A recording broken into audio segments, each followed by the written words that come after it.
Di tengah hiruk-pikuk modernitas kota Surabaya, ada sebuah warisan budaya yang tetap bertahan. Bukan sekedar bela diri, tetapi juga organisasi yang mengedepankan nilai persaudaraan, budi pekerti, dan kebijaksanaan. Inilah kisah persaudaraan Setiahati Terate. Pencaksilat bukan hanya tentang gerakan fisik, tetapi juga nilai luhur yang diajarkan. Di dalam setiap gerakan, terkandung filosofi tentang kesabaran, ketekunan, dan kehormatan. Di dalam PSHT, setiap anggota diajarkan untuk saling menghormati dan menjaga ikatan persaudaraan. Hal tersebut selaras dengan nilai-nilai yang ada di dalam PSHT, yaitu meliputi persaudaraan, olahraga, seni, bela diri, dan kerohanian. Nilai-nilai tersebut tidak muncul begitu saja. Semua berakar dari perjalanan panjang. Untuk memahami perkembangan PSHT di Surabaya, kita perlu kembali ke tempat awal organisasi ini berdiri, yakni di Madiun.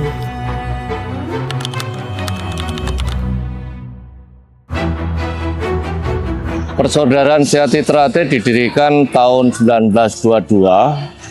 Pendirinya adalah Kang Mas Ki Hajar Hardjo Utomo.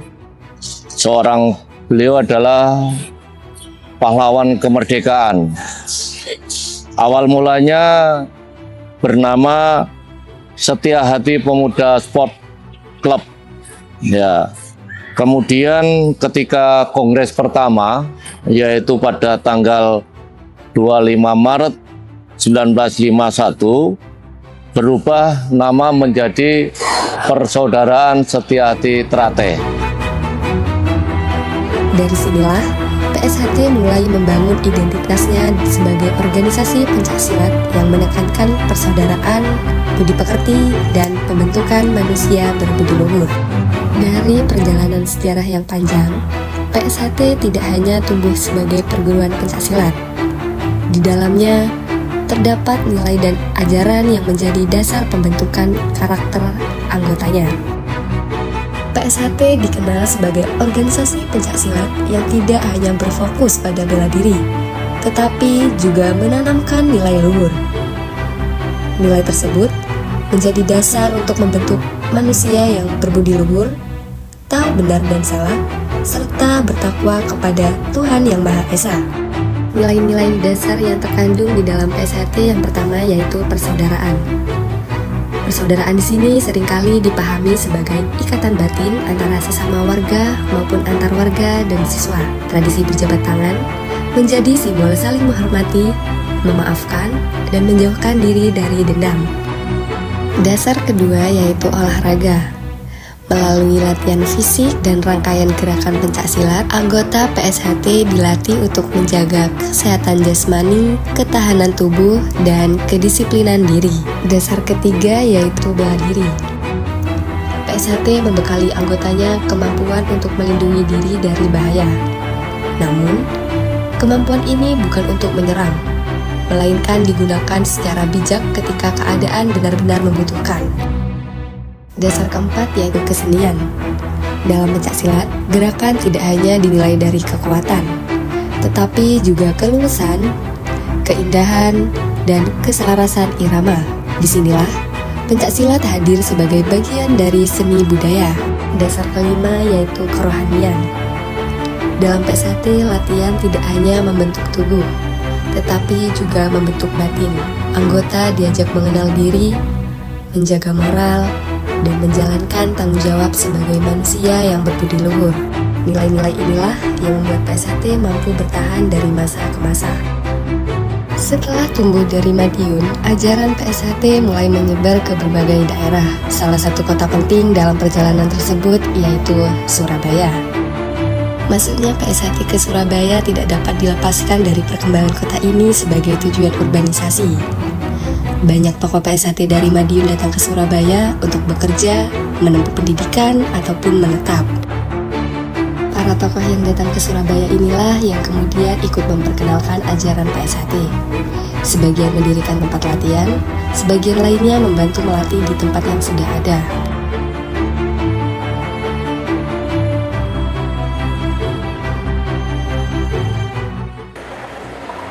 Awal mula perkembangan SHT di Surabaya, yang mana dari perguruan lalu berpindah menjadi organisasi.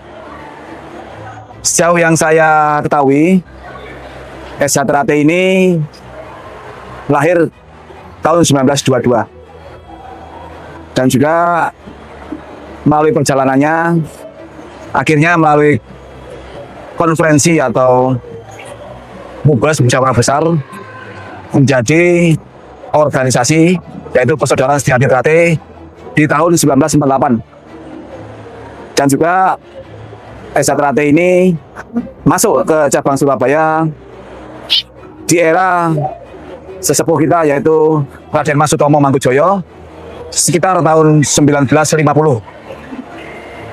Kira-kira 1956 itu masuk Surabaya dan itu sudah berbentuk organisasi, yang mana organisasinya adalah Setia Hati Trate yang menggunakan landasan atau dasar persaudaraan. SHT Trate Surabaya itu sebenarnya ada cabang di Surabaya itu sudah mulai tahun 50. Namun dalam keorganisasinya belum tertib, masih ada yang beberapa yang masih sifatnya perburuan. Kemudian berkembang pada waktu itu latihannya di Surabaya itu tahun 78 itu hanya ada 5 tempat. 5 tempat itu di Taman Siswa Jalan Genteng Kali, kemudian di Gubeng Kertajaya, di sekolahan SD Katolik itu, kemudian di Jalan Patua, kediamannya Bapak Margono, kemudian ada di Gemblongan. Kemudian itu masih belum tertib organisasinya. Kemudian berkembang, mungkin ada kepengurusan cabang Surabaya itu mulai tahun 74. Berdasarkan peran para tokoh awal yang membawa dan membantu latihan PSHT di Surabaya, terlihat bahwa kegiatan pembinaan anggota mulai terstruktur. Selanjutnya, dari proses awal yang cukup panjang, PSHT Surabaya perlahan tumbuh menjadi cabang yang kuat.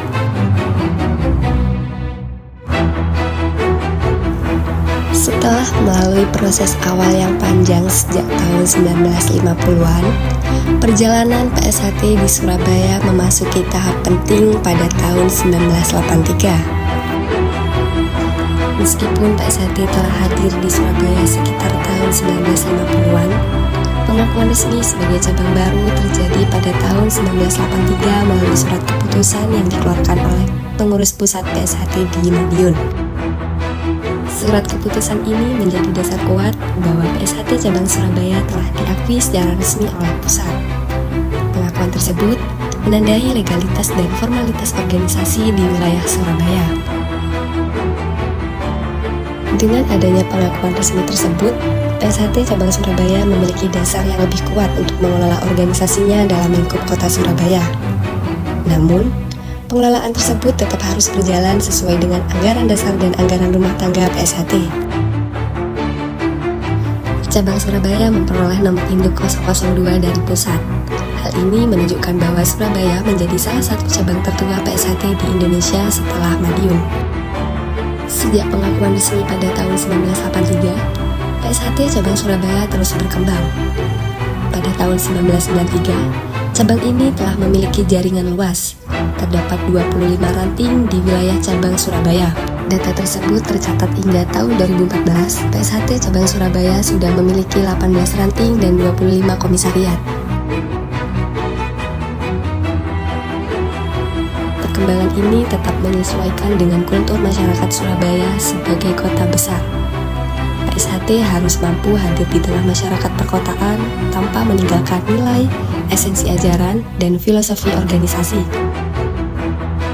Setelah resmi diakui pada tahun 1983, PSHT Surabaya mulai berkembang lebih terarah. Struktur organisasi menjadi salah satu faktor penting dalam perkembangan PSHT di Surabaya.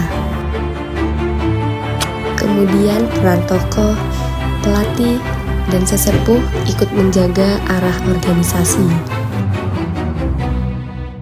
Ya, kalau ditanya siapa tokoh yang paling berperan untuk membesarkan SH Trate selama periode tahun 1983 sampai saat ini, kalau menurut saya semua saudara-saudara yang terjun membesarkan nama SH Trate di Surabaya itu semua berperan. Toh demikian, kita juga mengenal beberapa nama khusus. Ada nama-nama seperti Mas Sentot Sutikno almarhum. Beliau itu adalah ketua cabang Surabaya periode 83 sampai 93 setahu saya. Setelah itu ada Kang Mas Aliyati Ika. Kang Mas Aliyati Ika ini seorang birokrat, di samping pekerjaannya sebagai pejabat di pemerintahan, beliau juga supportnya luar biasa yang belum saya pernah temui untuk personel yang lain untuk perkembangan SH Trate cabang Surabaya. Di samping lulusan-lulusan atau alumni atau warga yang disahkan dari Surabaya sendiri itu mereka itu loyal, tidak juga menutup kemungkinan dan apresiasi pada sederek-sederek yang dari daerah. Sederek-sederek yang sudah warga dari daerah yang ke Surabaya mencari pekerjaan, mencari ilmu, dan hal-hal yang lain, ternyata sesuai dengan naluri warganya, dimanapun dia berada, maka dia akan mencari tempat latihan SH Trate. Sekaligus membuat latihan baru kalau di tempat mereka tidak ada tempat latihan SH Trate. Dan ini diakui atau tidak, saudara-saudara yang dari daerah sangat berperan membuat SH Trate berkembang dengan pesat, dengan perkembangan yang kadang-kadang kita sendiri tidak bisa menjangkau dengan logika. Surabaya sebagai kota besar memberi ruang bagi PSHT untuk dikenal oleh masyarakat yang lebih luas. PSHT berkembang karena tidak hanya mengajarkan bela diri, tetapi juga karena rasa persaudaraan yang kuat. Prestasi PSHT menjadi salah satu faktor pendorong dalam memperkuat citra PSHT di masyarakat. Jaringan PSHT yang luas membantu penguatan organisasi di Surabaya.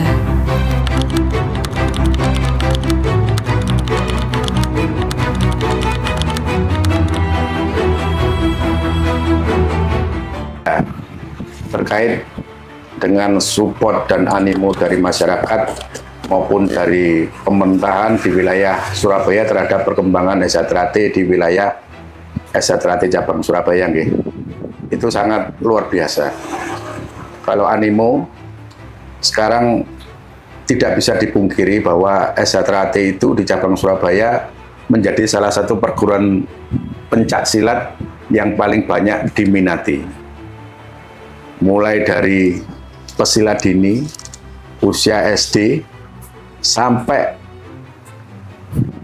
anggota yang kita namakan siswa privat, yaitu beliau-beliau yang sudah berumur.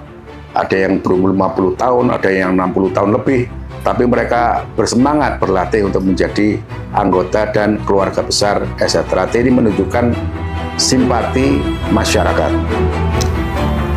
Namun, di balik perkembangan PSHT yang semakin luas, organisasi ini juga menghadapi dinamika internal.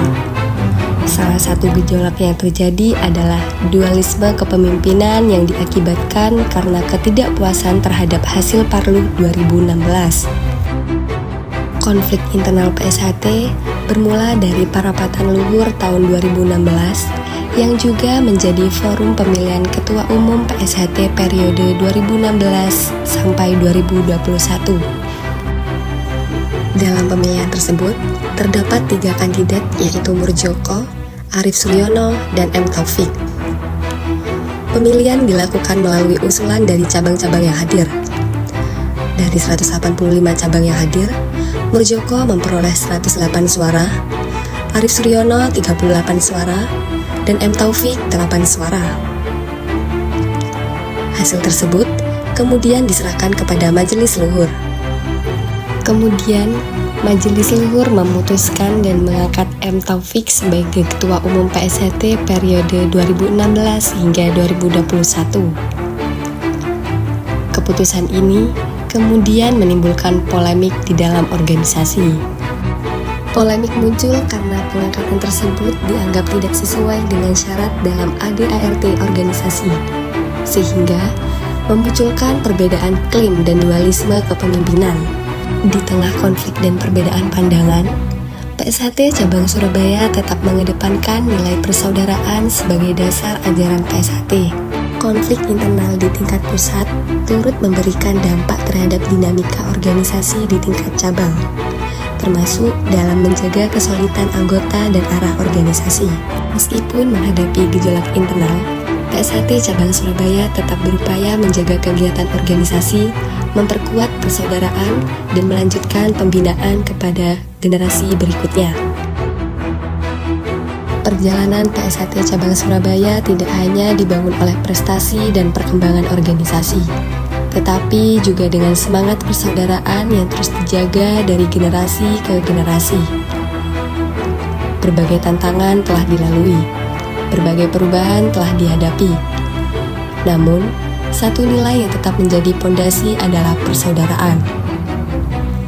Dengan semangat tersebut, PSHT Cabang Surabaya akan terus melangkah menjaga warisan budaya, mengabdi kepada masyarakat, dan mempersiapkan generasi penerus untuk masa depan.